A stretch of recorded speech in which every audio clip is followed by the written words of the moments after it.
Sa ngalan ng Ama at ng Anak at ng Espiritu Santo. Amen. Ang pagpapala ng ating Panginoong Hesukristo, ang pag-ibig ng Diyos Ama, at ang pakikipagkaisa ng Espiritu Santo, naway sumainyong lahat. At sumaiyo rin. Ngayon po ay paggunita sa lahat ng mga pumanaw na Kristiyano. Atin din pong alalahanin ang mga mahal natin sa buhay na yumauna. Mga kapatid, aminin natin ang ating mga kasalanan upang tayo'y maging marapat kumanap sa banal na pagdiriwang. Inaamin ko sa makapangyarihang Diyos at sa inyo mga kapatid, na lubha ako nagkasala sa isip, sa salita at sa gawa, at sa aking pagkukulang. Kaya isinasamo ko sa mahal na Birhen Maria, sa lahat ng mga anghel at mga banal, at sa inyo mga kapatid, na ako'y panalangin sa Panginoong ating Diyos. Kawaan tayo ng makapangyarihang Diyos, patawarin tayo sa ating mga kasalanan, at patnubayan tayo sa buhay na walang hanggan. Amen.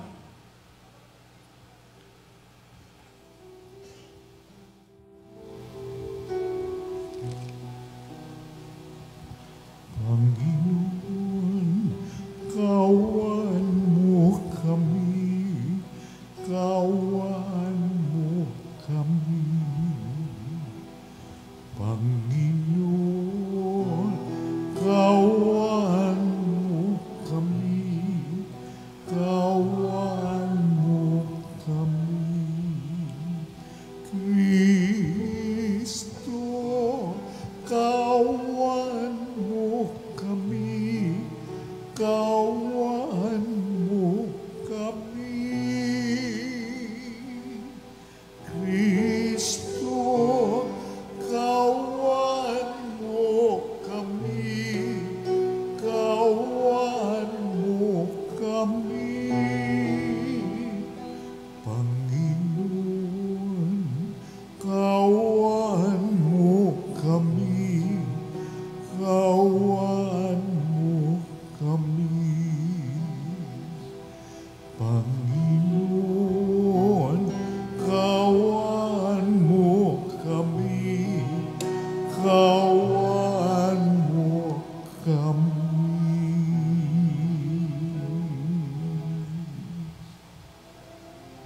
Manalangin tayo.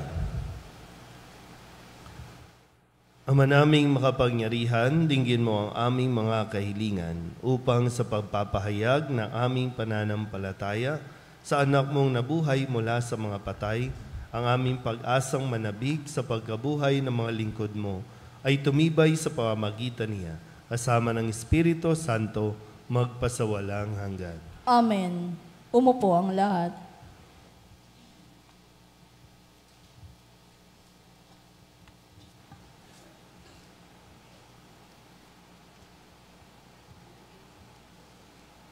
Pagbasa mula sa ikalawang aklat ng Makabeyo. Noong mga araw na iyon, nagpalikom si Judas, ang pinuno ng Israel, ng mga kaloob na umabot sa halagang 4 na librang pilak at ipinadala sa Jerusalem upang ihandog na pantubos sa kasalanan. Ginawa ito ni Judas sapagkat naniniwala siya sa muling pagkabuhay ng mga patay, kung hindi magiging kahangalan lamang ang ipinalangin pa ang mga namatay na. Dahil buo ang kanyang paniniwala na ang lahat ng namamatay na nananatiling sapat ay tatanggap ng dakilang gantimpala, ginawa niya ang paghahandog na iyon upang ang pagkakasala ng mga namatay na ito ay patawarin. Ang salita ng Diyos. Salamat sa Diyos. Salmong tugunan. Panginooy nagmamahal at maawain sa tanan. Tayo pong lahat. Panginooy nagmamahal at maawain sa tanan. Kay ganda ng kalooban, mahabagin itong Diyos. Kung magalit ay banayad, kung umibig na may lubos. Kung siya ay magparusa, di katumbas ng pagsuway, di na tayo sinisingil sa nagawang kasalanan. Tugon. Panginooy nagmamahal at maawain sa tanan. Kung paano nahabag ang ama sa anak niya, gayon siya nahabag sa may takot sa kanya. Alam niya sa alabok yaong ating pinagmulan, alam niyang babalik sa alabok kung mamamatay. Tugon. Panginooy nagmamahal at maawain sa tanan. Ang buhay ng mga tao'y parang damo ang katulad, sa parang ay lumalago na animo bulaklak. Kapag ito'y nahanginan, nawawala't nalalagas, nawawala man din ito at hindi na namamalas. Tugon. Panginooy nagmamahal at maawain sa tanan. Ngunit ang pag-ibig ng Diyos ay tunay na walang hanggan. Sa sino man na nasa Kanya, may takot at pagmamahal. Ang matuwid niyang gawa ay wala ring katapusan. Yaong magtatamo nito'y ang tapat sa Kanyang tipan at tapat na sumusunod sa bigay na kautusan. Tugon. Panginooy nagmamahal at maawain sa tanan.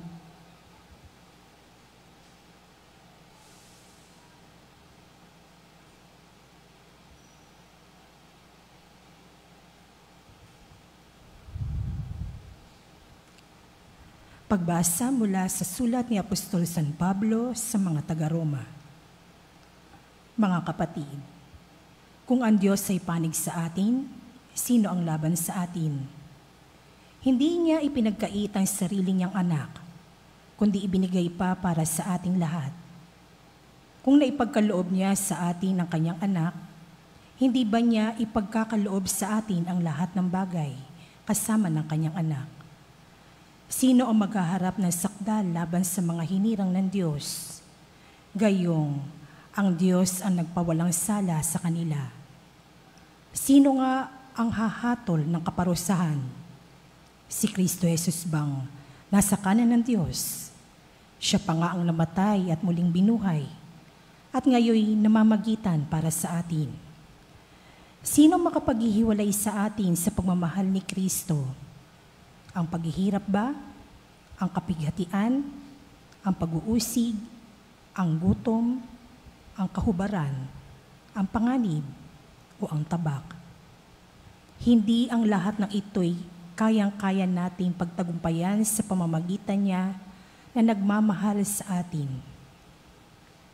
Sapagkat natitiyak kong ang kamatayan, ang buhay, ang mga anghel, ang mga pamunuan, ang mga bagay sa kasalukuyan, ang mga bagay na darating, ang mga kapangyarihan, ang kataasan, ang kalaliman, o ang alinmang nilalang ay hindi makapaghiwalay sa atin sa pag-ibig ng Diyos. Pag-ibig na ipinadama niya sa atin sa pamamagitan ni Kristo Jesus na ating Panginoon. Ang salita ng Diyos. Salamat sa Diyos. Tumayo ang lahat.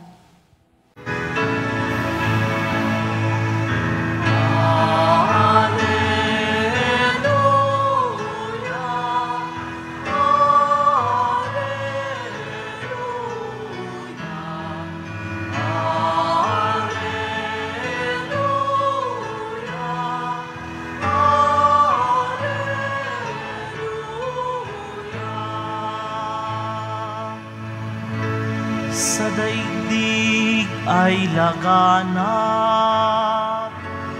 liwanag na sumisikat, salitang buhay ng lahat.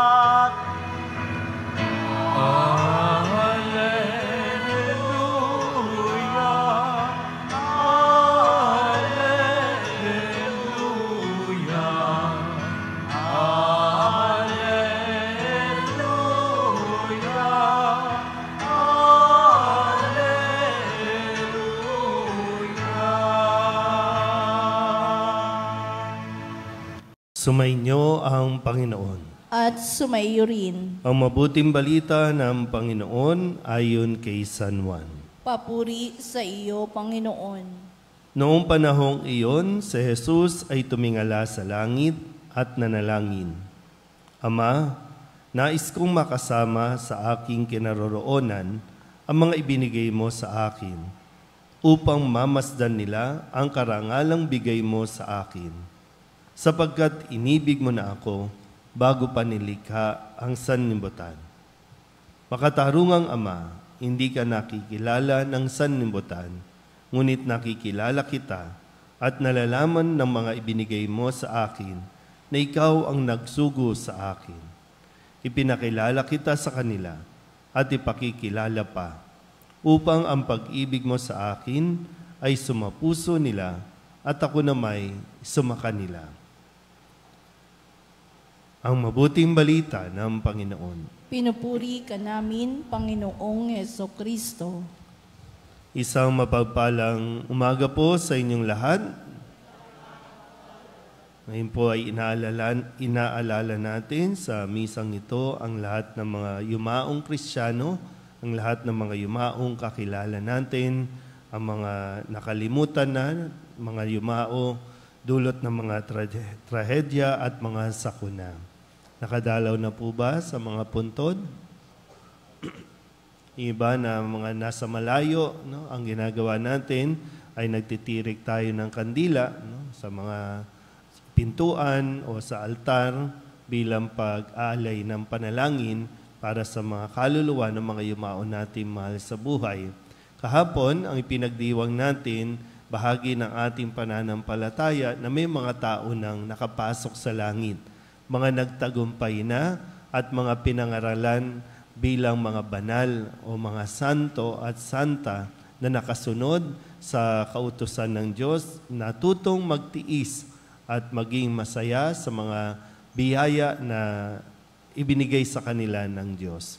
Ngayon naman, bahagi pa rin ng ating pananampalataya na mayroon pa tayong mga kapatid na naglalakbay pa o kaya naman ay naghihintay pa na sila po ay makapasok sa langit.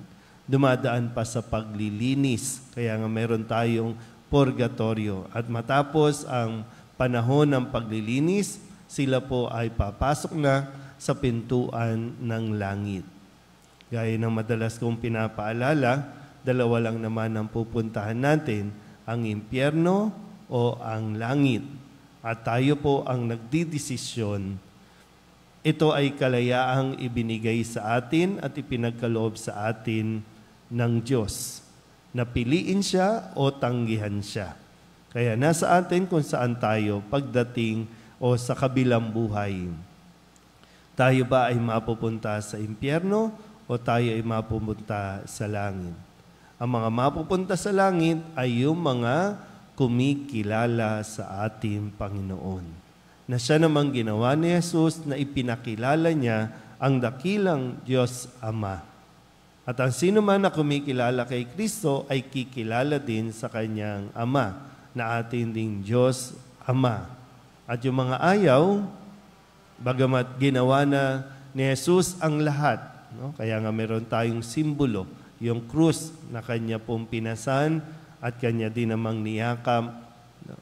Ito yung nagpakilala at patuloy na nagpapakilala sa atin sa Ama para tayo naman, pagkatok natin o pagdating natin sa pintuan ng langit, ay kikilalanin din tayo. Kaya nga, pag pinagmamasdan ko po yung mga picture, no, hindi lang tayo basta sabi natin, no, ang Diyos ay awa. Ang Diyos ay may awa. At nawa kahabagan ng Diyos ang lahat ng mga ito, no, ng mga naririto. Pero pag, alam niyo yun, pagpatay na, tapos na. Wala na tayong magagawa doon. Kasi nagdesisyon na tayo. Siyempre, hindi natin hinuhusgahan ng isang tao, no, na kahit sa kahuli-hulihang hininga ng tao ay nakapagsisi, nakahingi ng tawad, hindi ipagkakait ng Diyos ang langit. Hindi natin alam kung anong sitwasyon. Pero sa atin ngayon, alam natin ano bang mangyayari kung ngayon ay yung huling araw na natin sa mundong ito. Sa dami-dami ng tao, no? Pero bakit ayaw, di ko po alam, no? Hindi sa hinuhusgahan natin sila, sa kanilang mga dahilan, bakit ayaw magsimba? Baka lang po, yung iba ay talagang hindi naniniwala. Yung iba naman, sa mismo mga Katoliko po, no? Sa ibang sekta, ibang relihiyon, ibang usapin po yun. Pero para sa ating mga Katoliko, bakit ayaw magsimba? Tapos gusto natin pumasok sa langit. Ang pagpasok sa langit, sabi nga, makipot ang pintuan, no, ng pagpasok dito. Kakaunti lang ang pumapasok. Ang gustong pumasok dahil nga sa mga panuntunan. Nasabi ko na rin ito, no, na nakakatawa tayo minsan na kapag namatay na yung tao, ipinipilit nating ipasok sa simbahan. Ipinipilit nga natin na misahan. Ang misa ay para sa mga buhay, para sa mga tatanggap pa. Sige nga po, imagine niyo nga po, no? Kung halimbawa, ayaw mo talagang magsimba, tapos pinilit kang ipasok sa simbahan. Wala ka naman ng magagawa. Kasi kahit anong gawin ng mga naiwan ng mga mahal mo sa buhay, sa katawan mo, wala rin naman silang magagawa. Kaya nga kahit na pagsugalan ng katawan ng mga patay, wala nang kibo yun eh. Diba? Namatay na, pinagkakitaan pa. Namatay na, pinagsugalan pa. Kadalasan po dito, no? Mamaya may mga dadalawin tayong mga burol. Yung bang, ando na huling sandali mo na ito, pero ayaw man lang linisin ang pinagbuburulan. Ano ang paniniwala? Baka may sumunod. Bawal po eh. Masama po sa pamahiin. At mas natatakot tayo sa pamahiin kaysa dun sa kahantungan natin dahil sa mga pagsuway natin. Ito, minsan, ang daming picture dito. Mga patay na ang mga yan. Pero yung mga buhay, ayaw talagang magsimba. Iaasa lang natin, kailangan po, sana madasalan po. Ini-encourage natin sila, no? Nasasamahan natin sila. Dapat kasama sila sa pagdarasal. Kasi responsibilidad natin o obligasyon natin mga buhay na sila ay ipagdasal.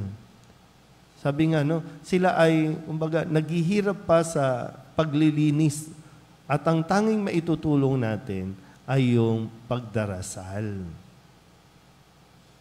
Yan, sadyang mas natanim sa isip natin na yung kung ano-ano mga pamahiin natin kaysa doon sa mga salita na ibinibigay ni Kristo sa atin sa bawat pagdiriwang ng misa.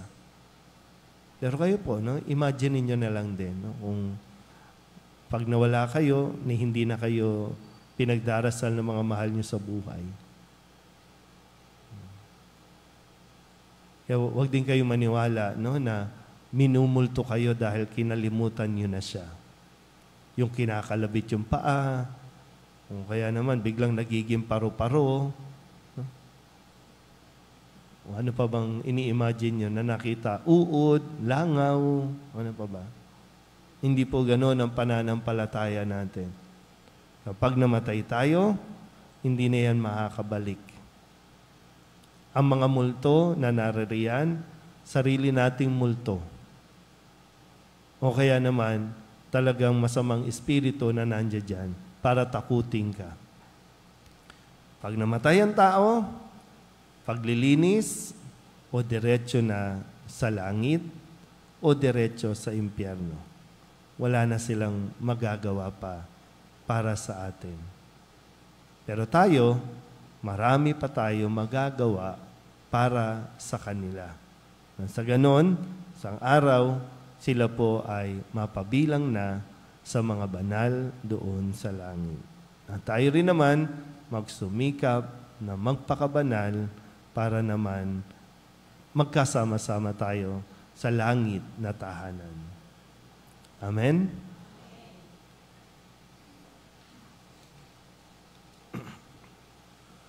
Mahabaging Ama, marapatin po ninyong dinggin ang aming mga panalangin sapagkat nananampalataya kami sa iyong anak, aming Panginoong Hesukristo. Ipahayag natin ang ating pananampalataya. Sumasampalataya ako sa Diyos amang makapangyarihan sa lahat, na may gawa ng langit at lupa. Sumasampalataya ako kay Hesukristo, iisang anak ng Diyos, Panginoon nating lahat. Nagkatawang tao siya lalang ng Espiritu Santo, ipinanganak ni Santa Mariang Birhen, pinagpakasakit ni Poncio Pilato, ipinakot sa krus na matay inilibing, nanaog sa kinaroroonan ng mga yumao, nang may 3 araw na buhay na mag-uli, umakyat sa langit, naluluklok sa kanan ng Diyos amang makapangyarihan sa lahat, doon magmumulang paririto, at hukom sa nangabubuhay at nangamatay na tao.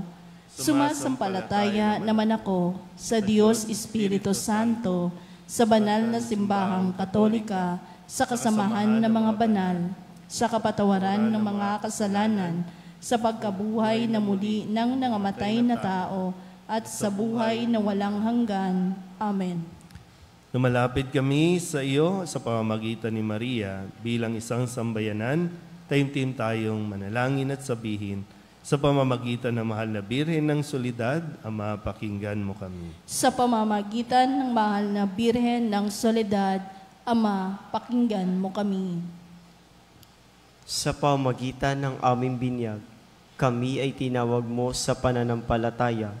Naway patuloy kaming tumugon sa tawag ng mahal na Birhen ng Soledad para sa pagbabalik loob, pagsisisi, at pagtatalaga ng aming sarili sa Diyos.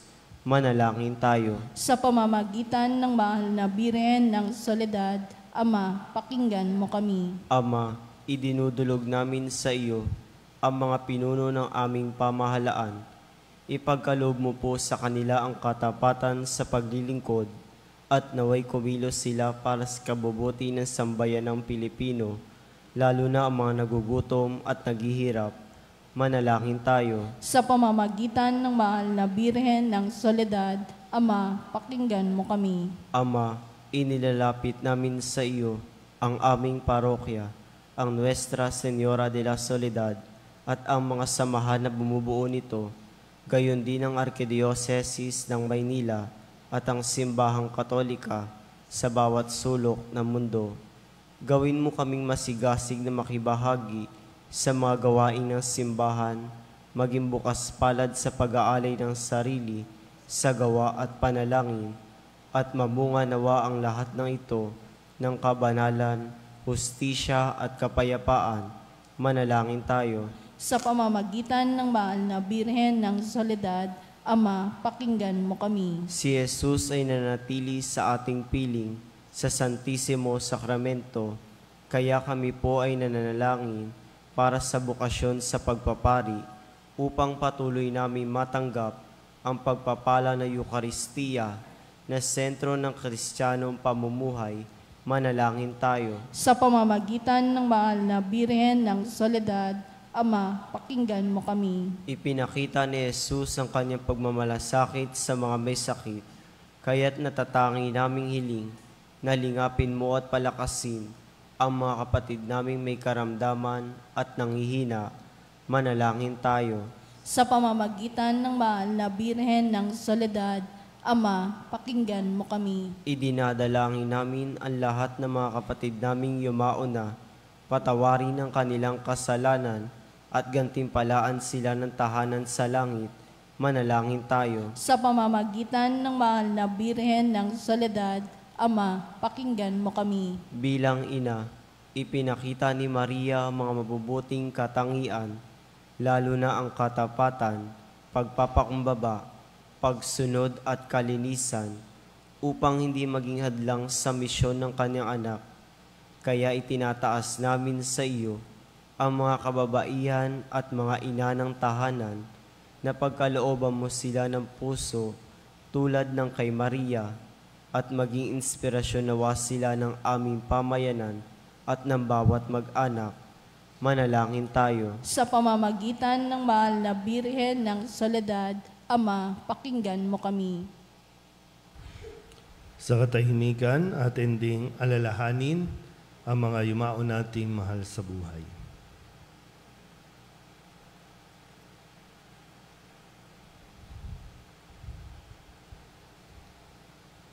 Ang lahat ng ito hiniling namin sa ngalan ni Kristong aming Panginoon. Amen. Umupo ang lahat.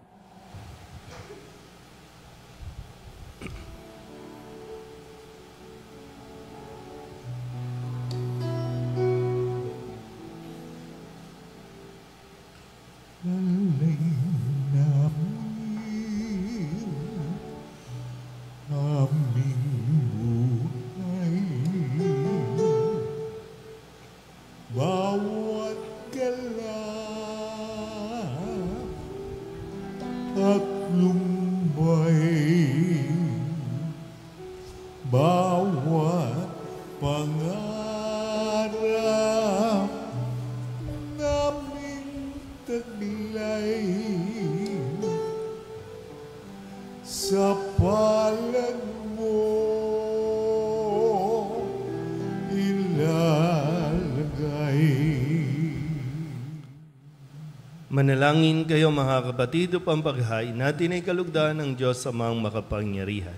Tanggapin nawa ng Panginoon itong paghahain sa iyong mga kamay, sa kapurihan niya at karangalan sa ating kapakinabangan at sa buong sambayanan niyang banal. Ama naming lumikha, ang aming mga alay ay iyong kalugdan upang ang mga pumanaw ay maiakyat sa kaluwalhatian sa piling ng iyong anak, nakaugnay namin ngayon dahil sa kanyang pakikisamang matapat bilang tagapamagitan kasama ng Espiritu Santo magpasawalang hanggan. Amen. Sumainyo ang Panginoon. At sumaiyo rin. Itaas sa Diyos ang inyong puso at diwa. Itinaas na namin sa Panginoon. Pasalamatan natin ang Panginoong ating Diyos. Marapat na siya ay pasalamatan. Ama naming makapangyarihan, tunay ngang marapat na ikaw ay aming pasalamatan.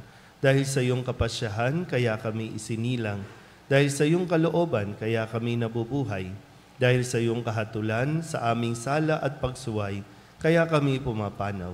Dahil sa iyong pagmamahal, ang iyong anak ay namatay, upang kami mahatian sa muli niyang pagkabuhay.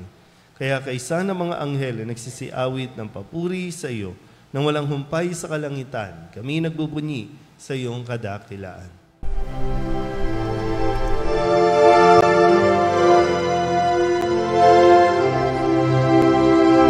Santo, Santo, Santo, Panginoong Diyos makapangyarihan, napupuno ang langit at lupa ng kalwalhatian mo. Hosana sa kaitaasan, pinagpalang na paririto sa ngalan ng Panginoon. Hosana sa kaitaasan.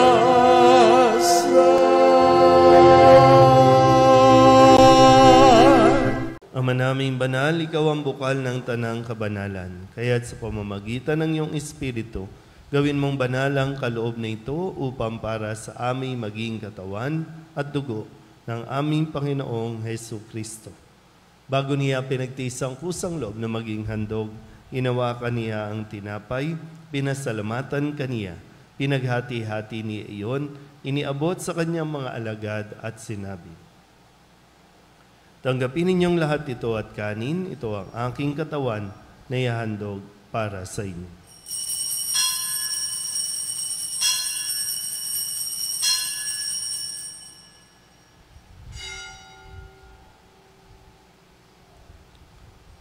Gayun din naman nang matapos ang hapunan, hinawakan niya ang kalis, muli kaniyang pinasalamatan. Iniabot niya ang kalis sa kanyang mga alagad at sinabi, Tanggapin ninyong lahat ito at inumin. Ito ang kalis ng aking dugo, ng bago at walang hanggang tipan. Ang aking dugo na ibubuhos para sa inyo at para sa lahat, sa pagpapatawad ng mga kasalanan. Gawin ninyo ito sa pag-alaala sa akin.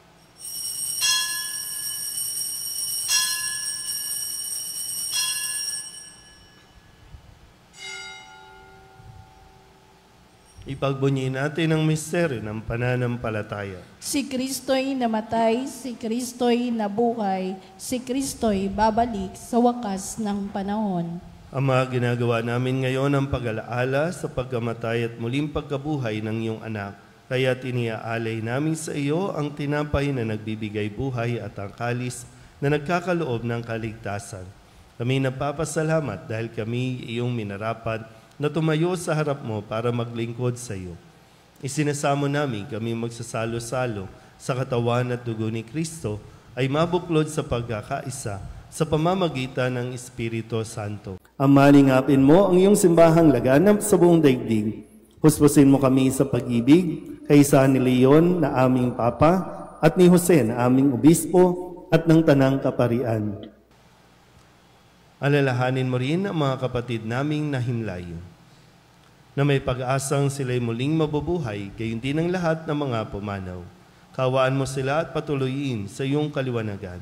Kawaan mo at paginapating kaming lahat na makasalo sa iyong buhay na walang wakas. Kaysa ng mahal na Birhen Maria na Ina ng Diyos, ng kabiyak ng puso niyang si San Jose. Kaysa ng mga apostol at ng lahat ng mga banal na namuhay dito sa daigdig ng kalugod-lugod sa iyo, may pagdiwang nawa namin ang pagpupuri sa ikararangal mo sa pamamagitan ng iyong anak na aming Panginoong Heso Kristo.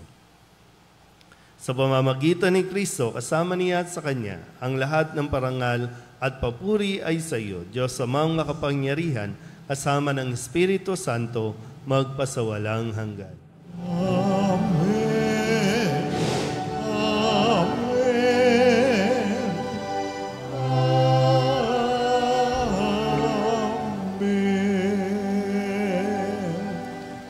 Sa tagubili ng mga nakagagaling na utos at turo ni Jesus sa Panginoon natin at Diyos, ipahayag natin ang lakas loob.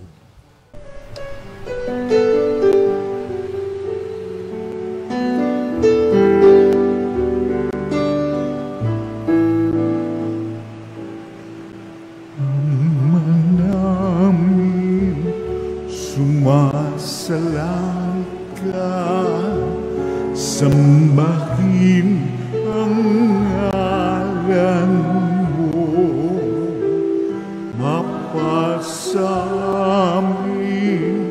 ang kaharian mo, sundin ang loob mo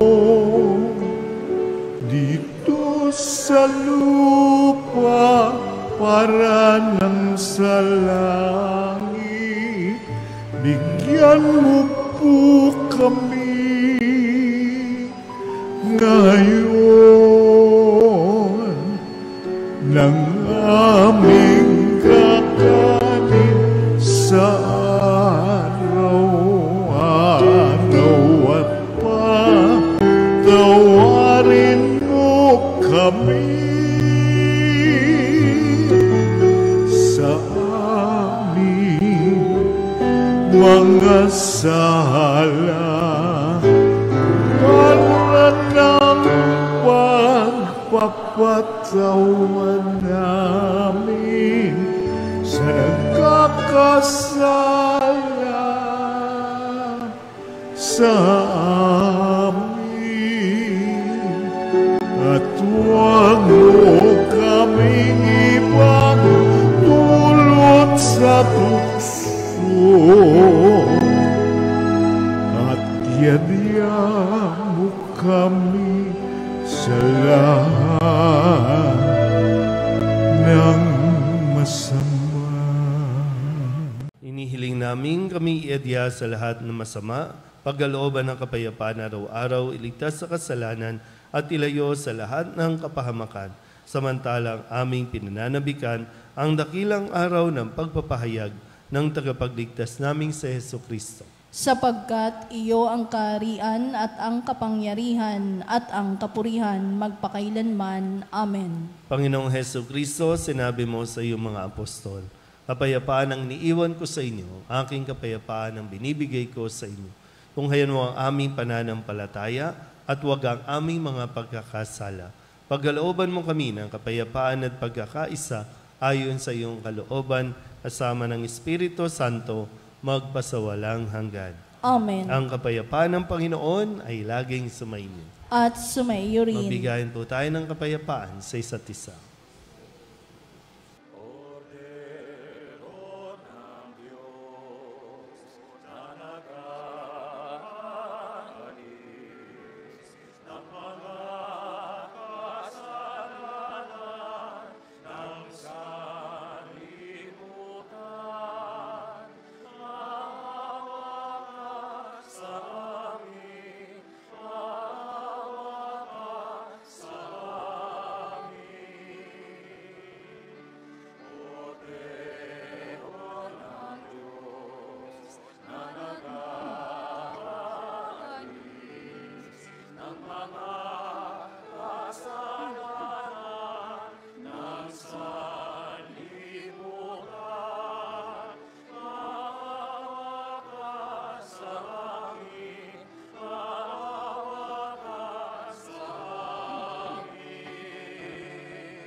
Ito ang kordero ng Diyos.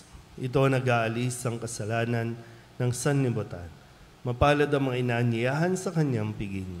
Panginoon, hindi ako karapat-dapat na magpatuloy sa iyo, ngunit sa isang salita mo lamang ay gagaling na ako.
Manalangin tayo. Ama naming mapagmahal, ang mga yumao naway makarating sa iyong tahanang mapayapat maningning, pakundangan sa ipinagdiriwang naming pagkabuhay ni Jesucristo na nagahari kasama ng Espiritu Santo magpasawalang hanggan. Amen. Mga kapatid, ating pagkukulan ng panalangin ang mga yumaon natin mga mahal sa buhay at ang lahat ng mga kaluluwa sa purgatorio. Mga anghel, mga banal, tanang nasa kalangitan, halikayo at samahan. Ang mga giliw naming pumanaw sa piling ng poong mahal. Si Kristo ang mag-aakay sa kandungan ni Abraham upang doon ay humimlay. Ang mga giliw naming pumanaw sa piling ng poong mahal. Sa ilaw na walang hanggan, kapayapaan naway pagkamitin ng may kapal. Ang mga giliw naming pumanaw sa piling ng poong mahal. Ama naming mapagmahal, inahabilin namin sa iyo ang aming mga kapatid na pumanaw sa buhay na ito. Huwag mo silang pabayaan at pamalagiin mo silang buhay sa iyong piling. Alang-alang sa iyong awa at pag-ibig, patawarin mo sana ang kanilang mga pagkukulang at nagawang pagkakasala, dala ng kanilang kahinaan. Manatili nawa silang maligaya sa iyong piling kasama ng iyong anak at ng Espiritu Santo magpasawalang hanggan. Amen.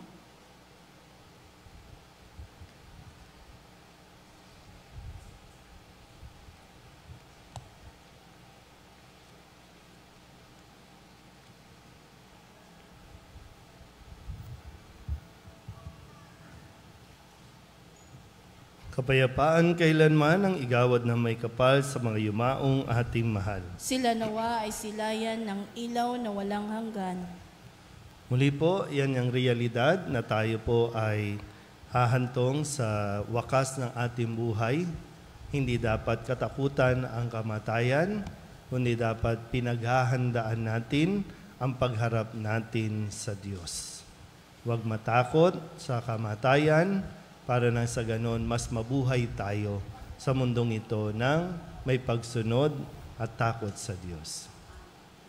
Sumainyo ang Panginoon. At sumaiyo rin. At pagpalain kayo ng makapangyarihang Diyos, Ama at Anak at Espiritu Santo. Amen. Tapos ng banal na misa, umayo tayo sa kapayapaan ni Kristo. Salamat sa Diyos.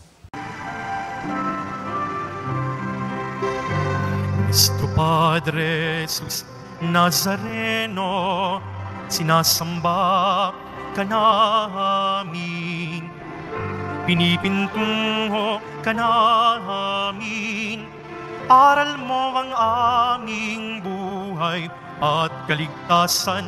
Nuestro Padre Jesus Nazareno, iligtas mo kami sa kasalanan. Ang krus mong kinamatayan ay sagisag ng aming kaligtasan. Nuestro Padre Jesus Nazareno, dinarangal ka na amin. Nuestro Padre Jesus Nazareno, nilulwalhati ka namin. Nuestro Padre Jesus Nazareno, dinarangal ka na amin. Nuestro Padre Jesus Nazareno, nilulwalhati ka namin.